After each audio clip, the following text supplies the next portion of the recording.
Hello friends, welcome to our channel learn computer GSCTI। Programming के आज के इस ऑनलाइन ट्यूटोरियल में हम सीखेंगे सिस्टम प्रोग्रामिंग कंपोनेंट, यानी कि components of the system programming. जो हमारी सिस्टम प्रोग्रामिंग होती है, यानी कि जब हम कोड करते हैं तो कोड करने के लिए, उसे रन करने के लिए, एग्जीक्यूट करने के लिए क्या क्या कंपोनेंट्स की आवश्यकता होती है, हमें कैसे हम अपने प्रोग्राम को रन करते हैं, कैसे लिखते हैं, उसके बाद क्या क्या प्रोसेस होता है, इन सारी चीज़ों के लिए हमें हमारे पास components of the system programming यानी सिस्टम प्रोग्रामिंग के कुछ कंपोनेंट्स होते हैं जिन्हें हमें जानना चाहिए, ताकि हमें पता चले कि जो भी कोड हम लिखते हैं, जो भी प्रोग्राम हम लिखते हैं, वो कैसे एग्जीक्यूट होता है, कैसे रन होता है हमारे सिस्टम में, उसका प्रोसेस क्या होता है, कैसे वो एक लैंग्वेज से दूसरी लैंग्वेज में कन्वर्ट होता है, उसके बाद कैसे हमें आउटपुट मिलता है, कैसे हम इनपुट देते हैं। ये सारी चीजें हम components of the system programming में सीखेंगे। तो स्टार्ट करते हैं आज के अपने टॉपिक को। फर्स्ट होता है components of the system programming. जो हमारी सिस्टम प्रोग्रामिंग होती है, इसके 5 कंपोनेंट्स होते हैं। जो इंपॉर्टेंट कंपोनेंट्स हैं वो 5 होते हैं। तो फर्स्ट इसमें क्या होता है, हमारा कंपाइलर होता है, सेकंड इंटरप्रेटर होता है, थर्ड असेंबलर होता है, फोर्थ लिंकर होता है, एंड फिफ्थ एंड लास्ट जो होता है वो लोडर होता है। तो एक एक करके हम इस वीडियो में डिस्कस करेंगे कि कंपाइलर क्या होता है, इंटरप्रेटर क्या होता है, और ये वर्क कैसे करता है, इसका प्रोसेस कैसे होता है। जब हम किसी कोड को लिखते हैं, प्रोग्राम को लिखते हैं, या किसी भी सॉफ्टवेयर को बनाते हैं, या फिर कोई भी एप्लीकेशन बनाते हैं, कुछ भी करते हैं, तो यानी कि कोई भी वेबसाइट बनाते हैं या कोड लिखते हैं, तो उसके पीछे का प्रोसेस क्या क्या होता है, इन सारी चीज़ों को हम यहाँ पे कवर करेंगे। स्टार्ट करते हैं आज के अपने टॉपिक को। तो फर्स्ट हम देखेंगे कि कंपाइलर क्या होता है। What is compiler. जो कंपाइलर होता है, कंपाइलर डेटाबेस की सहायता से हाई लेवल लैंग्वेज को मशीन लेवल लैंग्वेज में बदल देता है। जो हमारा कंपाइलर होता है, ये जो हाई लेवल लैंग्वेज होती है, इसको डेटाबेस की सहायता से, ये जो डेटाबेस होता है, डेटाबेस की सहायता से कंपाइलर क्या करता है, हाई लेवल लैंग्वेज को मशीन लेवल लैंग्वेज में बदल देता है। ये काम हमारा कंपाइलर करता है। हाई लेवल लैंग्वेज क्या होती है, जब भी हम कोई भी कोड लिखते हैं, कीबोर्ड के जरिए इनपुट करते हैं, जो हमारा सोर्स कोड होता है, जब वो लिखा जाता है, वही वो क्या होता है, हमारा हाई लेवल लैंग्वेज में होता है। फिर उसको क्या करते हैं, कंपाइलर जो होता है वो डेटाबेस की सहायता से लेता है, उसके बाद उसे मशीन लेवल लैंग्वेज यानी ऑब्जेक्ट कोड में कन्वर्ट कर देता है 0 एंड 1 के फॉर्मेट में। सेकेंड हम देखते हैं, और जिसका पॉइंट क्या होता है कंपाइलर का, जो नोट होता है इसका, कंपाइलर होल प्रोग्राम को हाई लेवल लैंग्वेज से एक बार में यानी कि सेम टाइम में ही कंप्लीट करता है मशीन लेवल लैंग्वेज में। यानी कि ये पार्ट में नहीं डिवाइड करता है, ये एक ही बार में, एक ही समय में जो भी सोर्स कोड होता है सब पूरे को लेता है और उसको एक बार में ही डेटाबेस की सहायता से मशीन लेवल लैंग्वेज में कन्वर्ट कर देता है। ये कंपाइलर का एडवांटेज होता है।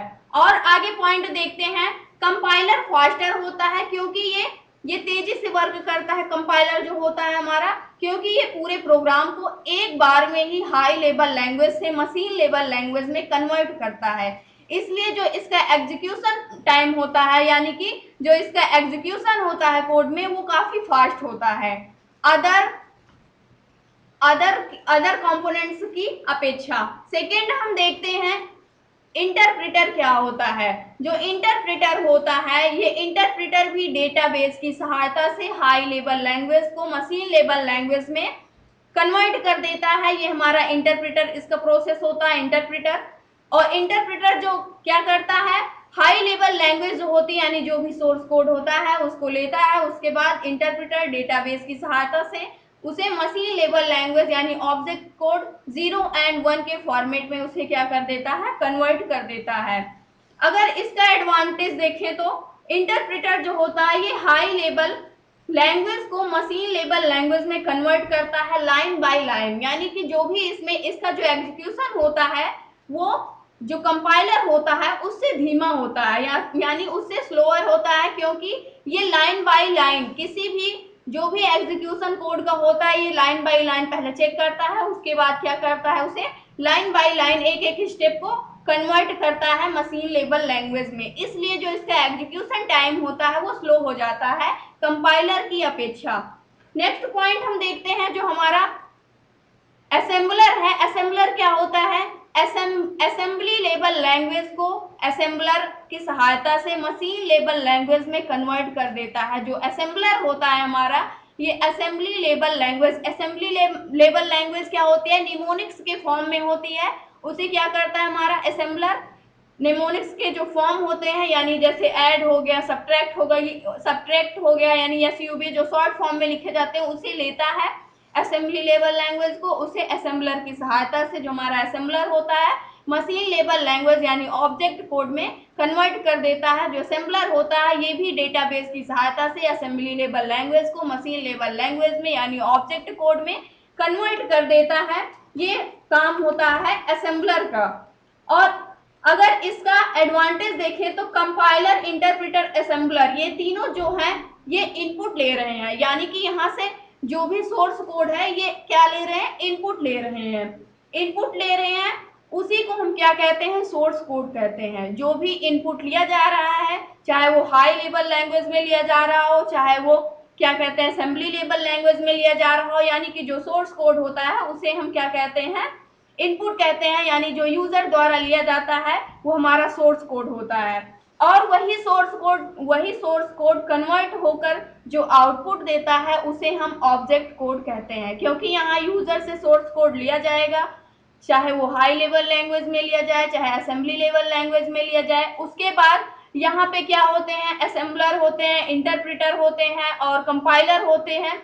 ये सब क्या होते हैं? कन्वर्टर यानी कि मीडिएटर होते हैं, जो एक लैंग्वेज को मशीन लेवल लैंग्वेज में कन्वर्ट कर देते हैं। तो ये सारे क्या करते हैं? डेटाबेस की सहायता से असेंबलर, इंटरप्रेटर और कंपाइलर, ये तीनों हाई लेवल लैंग्वेज में, चाहे वो असेंबली लैंग्वेज हो या फिर हाई लेवल लैंग्वेज हो, उस फॉर्म में डेटा को इनपुट लेते हैं सोर्स कोड की सहायता से, यानी सोर्स कोड जिसे हम बोलते हैं। उसके बाद उसे ये क्या करते हैं?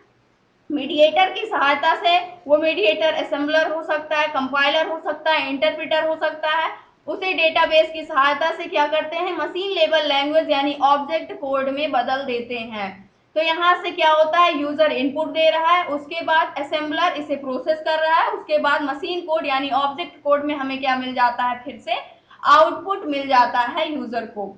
उसके बाद हम देखते हैं नेक्स्ट पॉइंट जो होता है लिंकर एंड लोडर। ये फोर्थ एंड फिफ्थ पॉइंट थे हमारे टॉपिक के। लिंकर एंड लोडर ये क्या काम करते हैं? अब जो इसमें लिंकर होता है ये क्या करता है? सबसे पहले हमारा सोर्स कोड होता है, उसके बाद असेंबलर होता है, फिर ऑब्जेक्ट कोड में जनरेट होता है। जो हमारा सबसे पहले जो भी इनपुट दिया जाता है उसे हम सोर्स कोड कहते हैं। फिर वो असेंबलर यानी असेंबली लेवल लैंग्वेज में है तो असेंबलर उसे कन्वर्ट करेगा, हाई लेवल लैंग्वेज में है तो उसे कंपाइलर या इंटरप्रेटर उसे क्या करेगा? मशीन कोड में कन्वर्ट करेगा।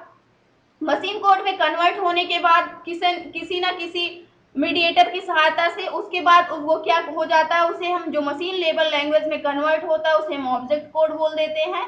उसके बाद जो ऑब्जेक्ट कोड जब हमें मिल जाता है तो वो फिर लिंकर की सहायता से वो क्या होता है? एग्जीक्यूटेबल कोड में कन्वर्ट हो जाता है, यानी कि वो एग्जीक्यूट होने के लिए रेडी हो जाता है। एग्जीक्यूट जो कोड होता है उसमें कन्वर्ट हो जाता है। और यहाँ पे जो लिंकर होता है ये क्या करता है? मल्टीपल ऑब्जेक्ट फाइल या फिर मल्टीपल मशीन लेवल लैंग्वेज को लिंक करने, एक साथ जोड़ने का काम हमारा लिंकर करता है। क्योंकि जो यहाँ पे सोर्स कोड है ये हाई लेवल लैंग्वेज में भी हो सकता है, असेंबली लेवल लैंग्वेज में भी हो सकता है, और जो यहाँ पे असेंबलर है ये यहाँ पे कंपाइलर और इंटरप्रेटर तीनों हो सकते हैं। और ऑब्जेक्ट कोड यानी कि वो हाई लेवल लैंग्वेज का भी हो सकता है, असेंबली लेवल लैंग्वेज का भी ऑब्जेक्ट कोड हो सकता है, या फिर वो इंटरप्रेटर की सहायता से कंपाइलर या फिर असेंबलर तीनों का वो ऑब्जेक्ट कोड हो सकता है। तीनों का दे दिया गया हो यहाँ पे कोड, सोर्स कोड, उसको कन्वर्ट करने के बाद वो ऑब्जेक्ट फाइल क्रिएट कर रहा हो। तो यहाँ पे मल्टीपल टाइप्स की हो जाएंगे, यानी एक कंपाइलर की, एक इंटरप्रेटर की और एक असेंबलर की। तो ये मल्टीपल ऑब्जेक्ट फाइल को क्या करता है? लिंक करने का काम हमारा लिंकर करता है। और उसके बाद लिंक करने के बाद लिंकर की सहायता से जो ऑब्जेक्ट कोड होता है वो लिंक होता है, उसके बाद वो एग्जीक्यूटेबल कोड में क्या हो जाता है, कन्वर्ट हो जाता है। तो उसके बाद क्या होता है, जब एग्जीक्यूटेबल कोड में कन्वर्ट होता है फिर वो लोडर का काम होता है उसके आगे का। फिर लोडर क्या करता है, लोडर उसे जो ऑब्जेक्ट फाइल होती है उसे प्रोसेसर की सहायता से, जो हमारा लोडर होता है ये प्रोसेसर की सहायता से उसे मेन मेमोरी यानी कि memory object program ready for execution यानी कि मेन मेमोरी में क्या कर देता है, भेज देता है, जो एग्जीक्यूट होने के लिए रेडी हो जाता है, तैयार हो जाता है। जो यहाँ पे मेन मेमोरी होती है वो हमारी रैम होती है। जो रैंडम एक्सेस मेमोरी होती है यानी कि जब तक आपको आवश्यकता है तभी तक आप उसे देख सकते हैं, अगर आपने उसे सेव नहीं किया यानी कुछ टाइम के लिए ही वो हमें दिखाई देता है। तो लोडर की सहायता से सबसे पहले सोर्स कोड, असेंबलर की सहायता से असेंबली लेवल लैंग्वेज को असेंबलर क्या करता है, ऑब्जेक्ट कोड में कन्वर्ट करता है यानी मशीन कोड में। उसके बाद जो ऑब्जेक्ट कोड होते हैं मल्टीपल, वो लिंकर की सहायता से क्या होते हैं, जो उसका लिंकर सारे को ऑब्जेक्ट कोड को लिंक करता है। उसके बाद वो लोडर के पास भेज देता है मेमोरी में लोड होने के लिए। तो ये पूरा प्रोसेस होता है सिस्टम प्रोग्रामिंग का। जब भी हम कोई कोड लिखते हैं, कोई इनपुट देते हैं, यूजर के जरिए कोई भी इनपुट दिया जाता है तो उसके पीछे ये सारे प्रोसेस होते हैं जो हमें दिखाई नहीं देते हैं। तो ये होता है लिंकर एंड लोडर। आगे हम देखते हैं, आगे है हमारा rule of the linker end loader, यानी यहाँ पे हम देखेंगे कि रूल क्या होता है इन सभी का, स्टेप बाय स्टेप वाइज क्या रूल होता है। जो पहले सोर्स कोड था हमारा जो हाई लेवल लैंग्वेज या असेंबली लेवल लैंग्वेज में लिखा जाता है, ये written in any high level language, HLL का मतलब होता है हाई लेवल लैंग्वेज, यानी जो सोर्स कोड होता है वो हाई लेवल लैंग्वेज में लिखा जाता है। वो हाई लेवल लैंग्वेज कोई भी हो सकती है, C++, जावा, पाइथन, कुछ भी हो सकती है। कंपाइलर, कंपाइलर क्या करता है, convert low level language into 0 and 1। जो कंपाइलर होता है वो 0 एंड 1 के फॉर्मेट में यानी कि लो लेवल लैंग्वेज या मशीन लेवल लैंग्वेज में क्या कर देता है, कन्वर्ट कर देता है सोर्स कोड को। उसके बाद क्या होता है, असेंबलर होता है हमारा थर्ड। असेंबलर क्या करता है, assembler generates the object code of a source program. जो असेंबलर होता है वो हमारा क्या करता है, जो सोर्स प्रोग्राम होता है यानी कि जो भी सोर्स कोड होता है, जो सोर्स प्रोग्राम होता है उसको क्या करता है, ऑब्जेक्ट कोड में जनरेट करने का काम हमारा असेंबलर करता है। फिर उसके बाद ऑब्जेक्ट कोड जो जनरेट हुआ असेंबलर की सहायता से, वो क्या करता है, code produce by a compiler और असेंबलर एग्जीक्यूटेबल मशीन्स कोड। जो हमारा ऑब्जेक्ट कोड होता है वो क्या कर देता है, प्रोड्यूस कर देता है, जो कंपाइलर और असेंबलर से एग्जीक्यूटेबल प्रोग्राम हमें मिलता है मशीन कोड में, वो क्या कर देता है, प्रोड्यूस कर देता है, क्या करने के लिए, लिंक करने के लिए, लिंकर। लिंकर फिर इसके बाद वर्क करता है, helps to link object modules of program into a single object file. जो हमारा लिंकर होता है ये मल्टीपल ऑब्जेक्ट कोड की एक सिंगल ऑब्जेक्ट फाइल जनरेट करता है। फिर उसके बाद जो सिंगल ऑब्जेक्ट फाइल जनरेट होती है यानी फिर उसे हम क्या बोल देते हैं, एग्जीक्यूटेबल फाइल जो जनरेट होती है वो क्या होती है, इनपुट फॉर लोडर। वो लोडर के पास भेज दी जाती है इनपुट होने के लिए, यानी इनपुट कर देता है लोडर के पास। उसके बाद लोडर क्या करता है, loader load the executable files या फिर module to the main memory for execution. फिर हमारा जो लोडर होता है वो मेन मेमोरी के पास भेज देता है एग्जीक्यूशन के लिए। तो ये सारा प्रोसेस होता है हमारा सिस्टम प्रोग्रामिंग का, कि सिस्टम प्रोग्रामिंग यानी कोई भी प्रोग्रामिंग अगर हम लिखते हैं तो उसके पीछे ये सारे प्रोसेस होते हैं। इनपुट देने के बाद आउटपुट हमें कैसे मिलता है, ये सारे स्टेप्स से होकर हमें किसी भी कोड को हम लिखते हैं तो इनपुट से लेकर आउटपुट तक हमें इन सभी स्टेप्स से होकर गुजरना पड़ता है, तभी एक यूजर जो इनपुट देता है उसका वो रिस्पॉन्स यानी कि रिजल्ट मिलता है। और यहाँ पे लोडर जो भी लोड करता है वो रैम पे मेन मेमोरी में लोड हो जाता है। तो ये था आज का हमारा topic, components of the system programming. आशा करते हैं दोस्तों कि मैं अच्छे से आप सभी को समझा पाई होंगी।